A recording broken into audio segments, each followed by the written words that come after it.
நற்செய்தியிலிருந்து வாசகம். அதிகாரம் 17, இறைவசனங்கள் 7 தொடங்கி 10 முடிய.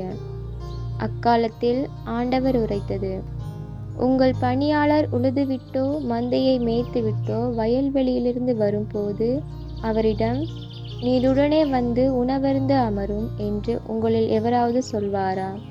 மாறாக, எனக்கு உணவு ஏற்பாடு செய்யும், உம் இடையை வருந்து கட்டி கொண்டு நான் உண்டு குடிக்கும் வரை எனக்கு பணிவிடை செய்யும், அதன் பிறகு நீர் உண்டு குடிக்கலாம் என்று சொல்வார் அல்லவா?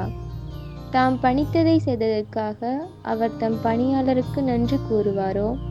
அதுபோலவே நீங்களும் உங்களுக்கு பணிக்கப்பட்ட யாவற்றையும் செய்த பின், நாங்கள் பயனற்ற பணியாளர்கள், எங்கள் கடமையை செய்தோம் எனச் சொல்லுங்கள்.